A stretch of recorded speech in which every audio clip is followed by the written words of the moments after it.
Pero na-accept ko na, maybe I have fault. Maybe I really did something wrong. Maybe it was not the right thing to do. Mga ganon. So, in-accept ko na it's my problem. It's on me. Ako yun. Kasalanan ko siya. Kasi if I try to do the blaming game, kasi ganyan sila, kasi masama ugali nila, kasi ganyan sila, ganyan. Hindi matatapos, hindi ko siya mariresolve. And I'll be forever thinking na wala akong kasalanan. So, hindi ko makokorek yung sarili ko. So, that's the first thing I did. And then second thing is, since I already accepted it, I made sure to look for people who will tell me the right thing, not just what I need to hear. So, may meron kasing iba, they veer away from people who tell them the truth because they want to be comfortable. Oh, I'm so English today. Yeah. My God. Diba? So, people, normal yun sa tao na they would be friends or they will be around people that they're comfortable with. That would say na, okay lang yan, kaya yan, sila yung mali. But ako, what I did is, lumapit ako dun sa mga tao, mas nilapitan ko pa dun sa mga tao na will tell me the things that I did wrong. Na nagturo sa akin na, kasi ganito yan, na mali yung ginawa mo, or basta yung bang sasabihin sa akin yung dapat ko marinig, hindi yung ipapa-feel good lang ako. Marami kasi gusto feel good lang. But after the feel good, wala ka naman talagang nasolusyonan. For example, no, sino nga dito yung mga team builder and up? Yung team builder and up yan. Yung mga 2 years and up na kay iFern. Yan. Yung mga walang pakialam. Yung mga walang pakialam. Hindi. So, narinig ko kasi sa ito, based on the experience of my leaders, na yung walong umalis, na siguro kaya ganun yung na-feel nila because they are too scared na lumapit sa mga mentors like Sir Tom, Mama Dam, uplines, because ang sasabihin lang sa kanila is tamad sila kaya mababa income nila. Ayaw nga, diba? Nagkabisahan si Mama. Diba? As sila, pagka nagkasama-sama sila, ang pinag-uusapan nila, ang hirap ng iFern, ang sama ng apply natin, no? Shopping ng shopping, tapos tayo struggle. Kumbaga, everything that they say, nag-validate.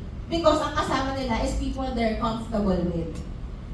So, yung kapag ikaw, kapag tayo, hindi natin naririnig yung mga dapat natin marinig. For example, nilalayuan mo yung upline mo, nilalayuan mo yung si Sir Tom, nilalayuan mo yung mga leaders. Talagang malalaki, sabi mo na tama yung iniisip mo. Diba? So, lumapit ako dun sa mga tao na will tell me what I need to hear. So, para matama ko siya. Diba? Yeah? And pangatlo, Jedi Talks. wow. In-English ako eh. So, ang pangatlo, I always tell this naman, and I'm very grateful that narinig ko to sa'yo eh. Yung, just do what you can on a daily basis. So, wag mo nang isipin yung tomorrow. Wag mo isipin yung 10 years. I mean, isipin mo siya, planuhin mo siya. Pero just do everything that you can on a daily basis. Ano lang yung kaya mo today? Ano lang yung kaya mong income today? Wag mo munang isipin yung bukas, kasi bukas pa yun eh. Ilan yung kakausapin mo today? Take it one day at a time. Kasi ako noon, kung hindi ko ginawa yun, ang isipin ko, paano kaya ako makagawa ng 8 SMBP ulit? Paano kaya ako makaka 1 million ulit? Nakapagod isipin, no? Diba? Parang every time that I fail to do that, every single month, I will lose my confidence. Tama. But if I think of, paano kaya ako mag-20 mil today?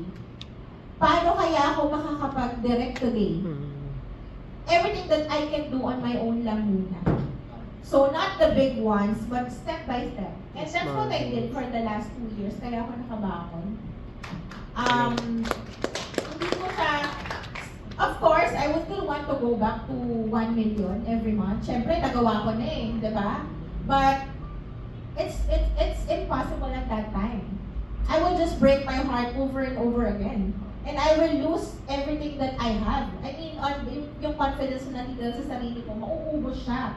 Kung every time mag-fail ako. So I started, so if I'm earning 130,000, how can I go back to 180? How can I... Alam mo, na-witness ko yan. Na-witness talaga kita. Diba? Kasi every council, mula nung sinabi mo yun, di ba? Ay, kumbaga parang sabi ko, unfiltered to eh. Di ba? Ito yung mga bagay na hindi nilalabas. Yun yung time na umiiyak ka, pagka umiikot yung mic, di ba? Nag-share ka palagi. Tapos, small wins ka naman. Small wins lang yung kinikwento mo, parang...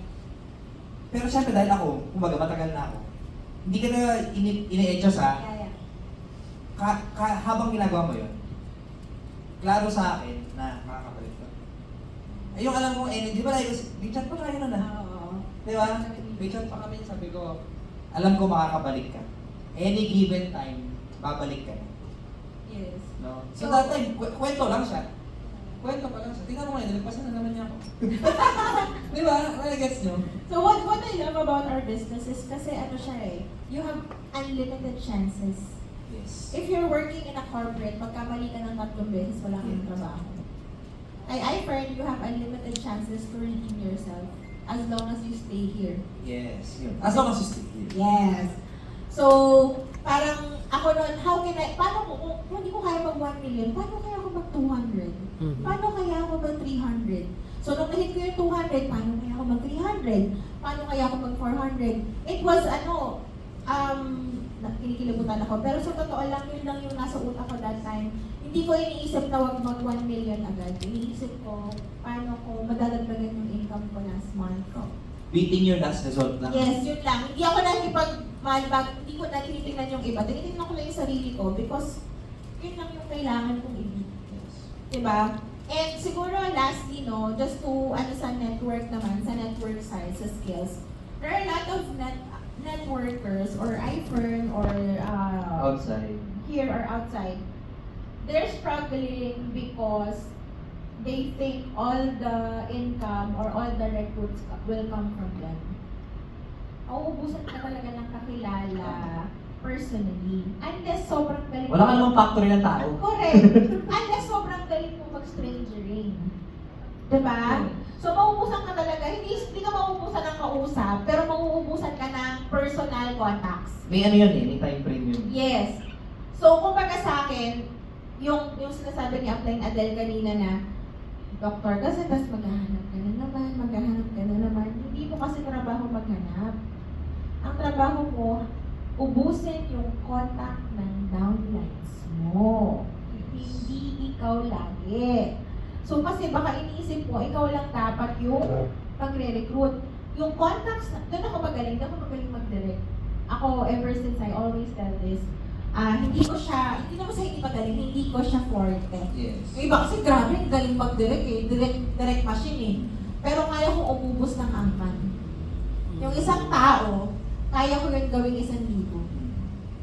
Kasi hindi ako nagpo-focus sa isang tao. Talagang umiilalim po talaga ako. Umiilalim talaga Kapatid ako. ka pa ba? Oo. Di ba? May pinsan ka Yung ba? ano mo, yung ex mo lang gano'n ganyan. Ganon. Yung pusa mo, di ba? So that's my Oy, maganda yan ha. Pakinggan niyo yung sinasabi Hindi, ng Jenny. hindi. Sa 4 na session, may learning dyan. Ngayon lang yung narinig yung sinasabi niya. Yung iba kasi inisip nila, sila yung magre-recruit lahat. Really no. Ikaw talaga, ilalim ka. Ubusin mo yung contact ng tao mo. If they don't want na mag-recruit, hingin mo ng contacts. Puntahan mo. Ikaw mismo yung pumunta sa kanila. Ikaw mag-present. Sabi mo, na-refer ka lang ni ganito. Meron akong kakilala. Itago na lang natin sa pangalan na nakuha lang po ito. Sa referral, di ba? So, hindi naman sila talaga yung sa Facebook ba? Sa ibang, nakuha lang sa referral. Hindi siya nilatagan kasama nung nag-refer sa kanya. Pero, nag-boom siya. Kumbaga sa akin, paikliin na lang natin, hindi ikaw lang ang magre-recruit. Ubusin mo yung contacts ng downline. Palabasin mo. No? Kasi ang ginagawa ng iba, pagkatapos ng isang latag, nag-pay in, okay na, goodbye. Diba? Pwede mo sabihin na inaaya mo sa office, ganyan. Hindi po yun ang trabaho natin. Ang trabaho natin is kausapin, yung network niya or yung kakilala niya because networking, hindi po direct selling. Correct. Okay? So, networking meaning, hingin mo yung 20, minimum 20 na kausap yung taong nagbayad ngayon. Kahit ang sabi niya, hindi siya magne-network. Kahit ang sabi niya, products lang siya. Hingan mo pa rin siya. Tama. At huwag kang tamad. Puntahan mo. Kasi pwede mong hingin, tapos tamad-tamad ka, hindi mo naman pinuntahan, hindi mo naman kinausap. Puntahan mo rin. Kausapin mo. O, yan ang homework. Ilan ka lang? Homework nila? 20 minimum. 20. Okay. Labas mo lahat ngayon ng collection ng downline mo. O, edi 20 sa'yo, 20 downline mo, 40 na yun. O, doon ka mag-start. Sa mga na gusto magsimula ulit, no? Para magandang tip yun up, no? Sa mga struggling, Memory jogger. gustong bumalik sa top D, no? Or maayos yung ano niya, negosyo niya ulit. Start with 20. O, pag makikita niyo si Abjela, yan, hi 20! Di ba? Kailangan ma-recall yung si Abjela, siya yung sabi, top 20 na prospect.